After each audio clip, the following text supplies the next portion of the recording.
All right, guys. So one of the things that we talked about, or have talked about in 4.2, is the idea of how an angle measure can be both read in degrees and in radians. And what I want to focus on is both of those. The first thing we want to focus on is looking at degrees and how they can be written in minutes and seconds. And then we want to talk about how I can take degrees and turn them into radians. Talk about what radians are and how I can take radians into degrees again. So, what I know is that in every degree, in 1 degree, there are 60 minutes. Okay? And in 1 minute, there's going to be 60 seconds. So what I want to do is I want to look at an angle measure at like 2.5. And what I want to do with that angle measure is I want to write it so that there are no like decimal forms of a degree. What I want to do is I want to turn them into minutes and seconds if possible. So when I look at this, I have 10 full degrees. Okay? But what I have is I have a fraction of a degree. So because it's a fraction of a degree, it's less than 1 degree. What I want to do is I want to see how many minutes a half of a degree is. And the way I do that is I take that half of a degree and multiply it by 60 minutes. So when I do that, I end up with 10 degrees and 30 minutes. Okay? Because when I take this, I get 30 minutes. So because this is a half of a degree, I can turn it into units of seconds. When I look at this one, I have 13 full degrees. I have 3 full minutes, but I have a fraction of a minute. I have a third of a minute. So because it's less than 1 minute, I can turn it into seconds by taking 1/3 and multiplying it by 60 seconds. When I take 1/3 times 60 seconds, what I end up with is 20 seconds.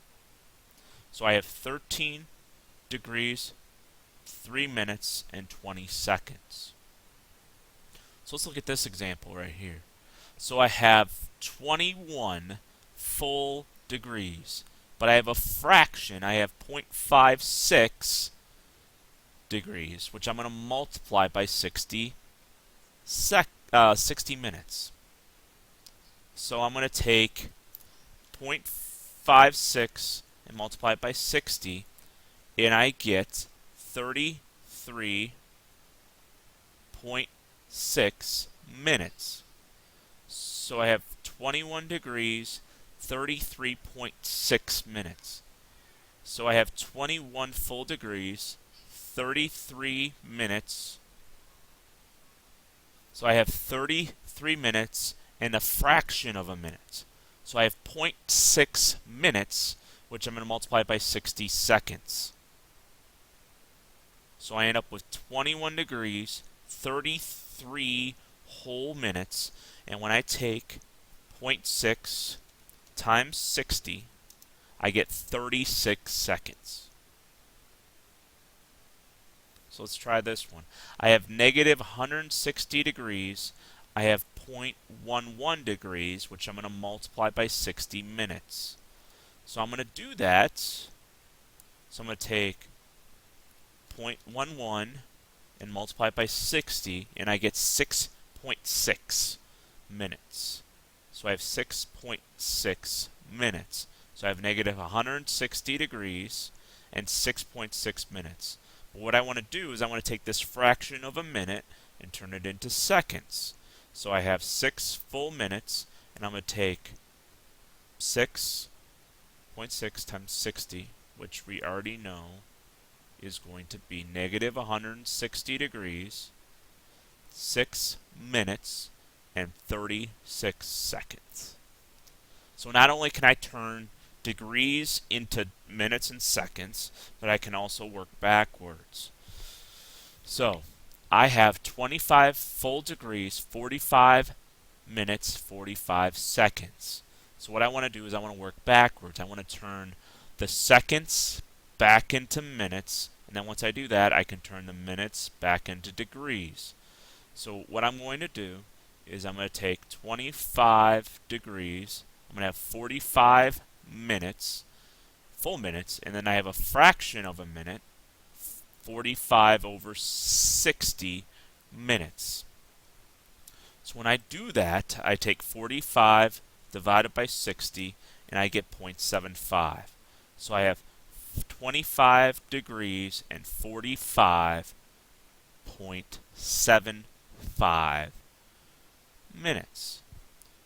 So I want to turn this back into degrees. So I have 25 full minutes, and then I have 45.75 fractions of a degree, which I'm going to divide by 60.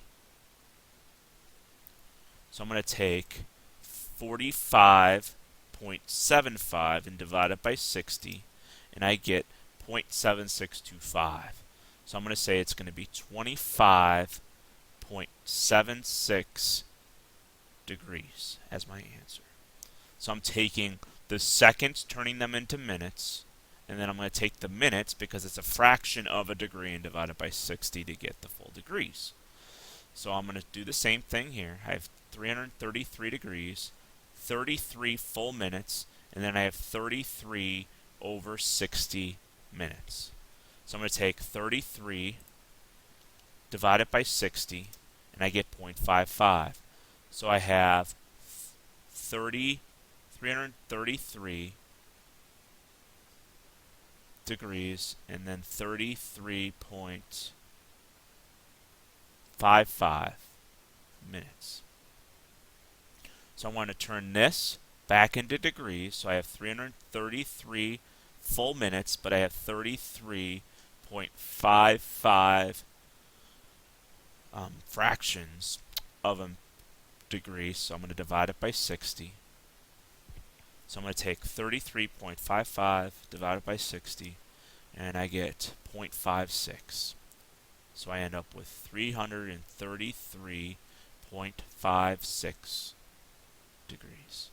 I want you to try the next few, and I'll show you guys the answers in a second. But before you see the answers, try it, and hopefully you guys get these answers right here. So let's talk about radians. So what is a radian? It's a measurement of how far an angle travels around a circle. So when I'm talking about a distance, I'm actually talking about a distance. What is the distance an angle travels? So when I talk about distance, when I talk about circles, I usually think about circumference. So I know circumference is 2 pi r. Okay? So I know if I wanted to find out how far I'm traveling around a circle, I would use circumference. Okay? So what I have is I'm just going to say that my radius is 1. So I know the circumference of my circle is 2 pi. But let's say I only travel theta degrees. And what I want to do is want to figure out, well, how far did what is the distance this angle traveled? So what I'm going to do is I'm going to take my circumference and multiply it by my angle measure over 360. So what that gets me is it gets me 2 pi times theta over 360, which simplifies to be basically the angle measure times pi over 180. So what I look at is if I want to take an angle measure and convert it into radians, I'm going to take my degrees and multiply it by pi over 180. So let's try this. I'm going to take 60 degrees and multiply it by pi over 180. So when I do that, I get 60 pi over 180, which simplifies to be pi over 3. So 60 degrees is the same thing as pi over 3 radians. So let's look at negative 150. So I'm going to take negative 150, multiply it by pi over 180. So I have negative 150 pi over 180, which simplifies to be negative 5 pi over 6. Try the next two, and then I'll show you the answers. And there are my answers. So let's work backwards. How can I take radians and turn them into degrees? So I'm going to take my radians and multiply by 180 over pi. So let's look at this. So I'm going to take my radians, multiply by 180 over pi. So when I do this, the pi's cancel. So I got 4 times 180 over 3, which becomes like 4 times 60, which is 240 degrees. So 4 pi over 3 is the same thing as 240 degrees. Let's look at this. I'm going to multiply this by 180 over pi. The pi's cancel, so I have negative 7 times 180 over 4. So that's the same thing as me taking negative 7 times 45, which becomes negative 315 degrees. So all I do to turn radians into degrees is just multiply it by 180 over pi. Try the next one, and then I will show you the answer. And then here's your answer. You get negative 70 degrees and 900. Hopefully this helps you guys, and we'll see you later.